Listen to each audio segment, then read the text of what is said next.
地球の皆さんこんにちは、月くんと申します。今日は一部のニュージェネ作品の主人公が防衛チームに所属していない、もしくは防衛チームがない作品で、もし主人公が防衛チームに所属していたらというのをいろいろおじさんが妄想していく動画です。各登場人物の設定がこう変わっていたんじゃないかとか、こんな感じのエピソードがあったらテンションが上がりすぎて発狂しそうとか、そういうのをいろいろ考えていこうと思います。1月に公開したもしレイオニクスになるなら怪獣誰を選ぶかとか、最近の昭和の中ボス無理やり決めようという動画があるんですけど、そういう視聴者の皆さんも過去に考えたことあるというようなコメントで参加してもらえるようなジャンルの動画になるかと思います。いろいろ考えましたけど、足りないところはコメントで皆さんの力お借りします。はい、ということなんですけど、今回条件に当てはまっている作品はウルトラマンオーブ、ウルトラマンジード、ウルトラマンルーブの3作品ですね。無印ウルトラマン銀河とウルトラマンタイガも厳密にはそうなんですけど、銀河は銀河 S で防衛チームが登場しましたし、タイガはイージスを防衛チーム扱いとして今回はこの3作品で考えていきます。まずオーブなんですけど、変身者の紅ガイは風来坊でどこにも所属していないと。よく Twitter とかでもニートとか無職とか愛のあるいじり方をされてますよね。で、基本はサムシングサーチピープル SSP の3人のところに堂々と居候的な感じで君臨していて、この3人との関係性が普段の作品での防衛チームのみんなとの関係性っぽい感じになっています。で、一応この世界は防衛軍自体は存在していて、ビートル隊があったり渋川さんもかなりのいい味を出していましたね。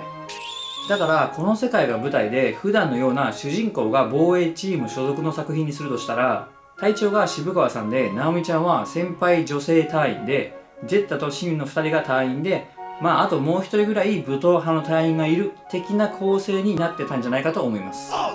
ただガイさんが防衛チームの隊員として活動している姿が全く想像つかないですよね。いろいろ自由に動きすぎてウルトラマンエースの北斗以上に謹慎食らいまくりそうですね。だからもしこうなるならガイさんのキャラまで今と違った可能性までありそうですよね。ジャグラーとの関係性は特に問題なく実際の本編の通りに描けそうなんですけど、この設定だから生まれた名シーンみたいなのが多くあるので、それがなくなったり変わってしまったりしてしまうと思うと、オーブは持ち味を生かしまくった作品だったんだなぁと今更ながら激しく思います。オーブって皆さんご存知だと思うんですけど、ウルトラセブンっぽい感じの設定とかが多くあるじゃないですか。風来坊とか正体バレのシーンとかいろいろ込み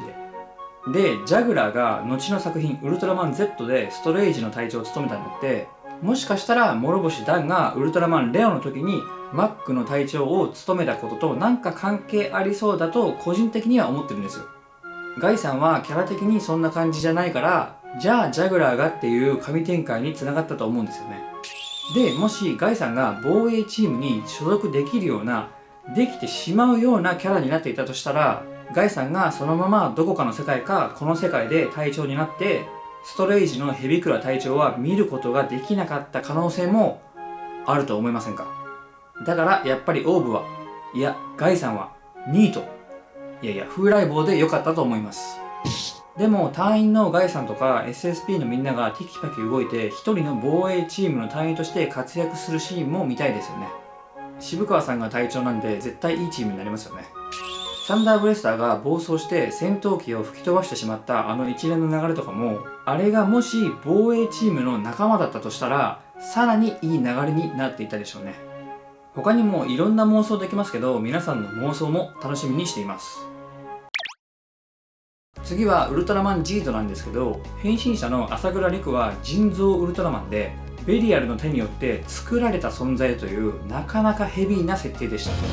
この世界には今までの作品のような地球の防衛チームはなくて、陸が幼い頃出会ったペガッサ星人のペガとか、秘密基地の報告管理システムであるレムとか、剣術が使える女の子で過去にもいろいろあったライハとか、幼なじみのモアやその上司シャドウ星人ゼナが所属する AIB という宇宙警察みたいな組織ですとか、さらにはウルトラマンゼロが一時的に憑依したサラリーマンイガグリレイドや銀河マーケットの店主クメさんなど、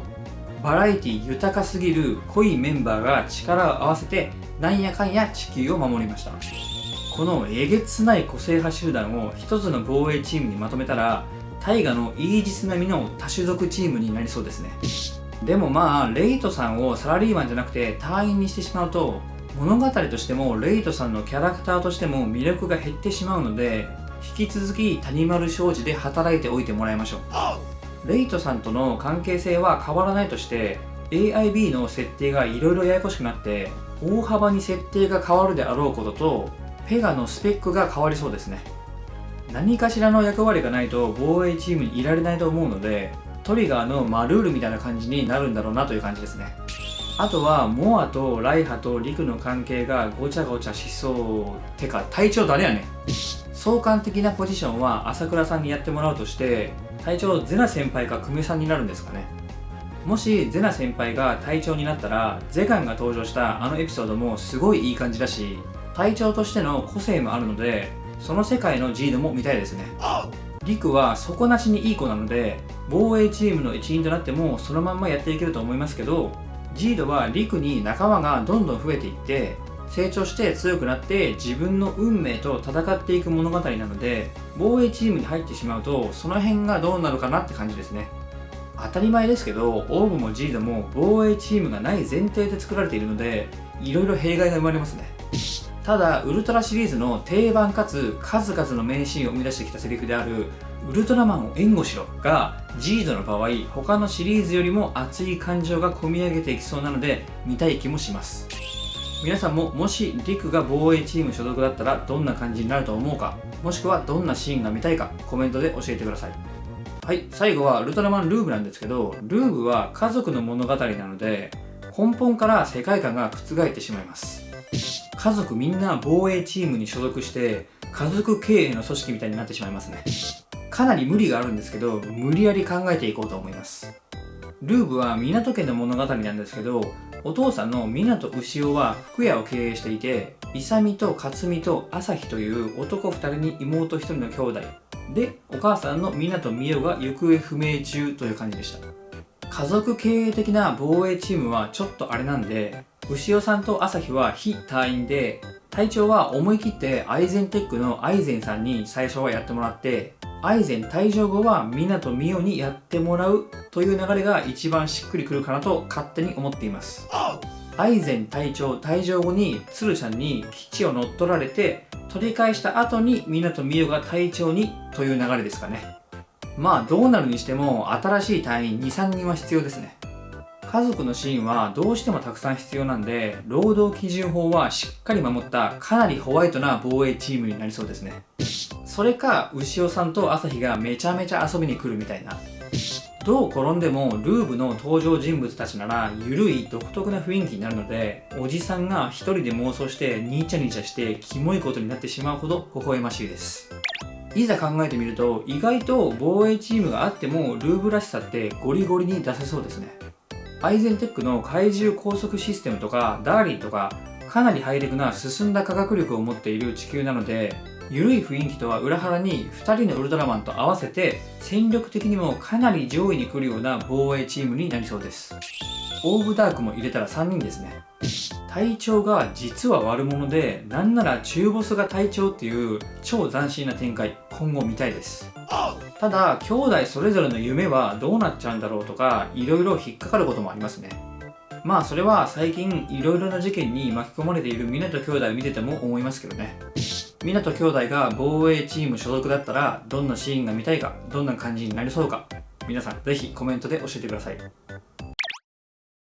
こんな感じでオーブ、ジード、ルーブの3作品の主人公がもし防衛チームに所属していたらというのをおじさんが一人で妄想してきました。こんな展開ありそうとか、ねえよバカアホとかご意見ありましたらぜひ教えてください。ここまで見ていただいてありがとうございました。さよなら。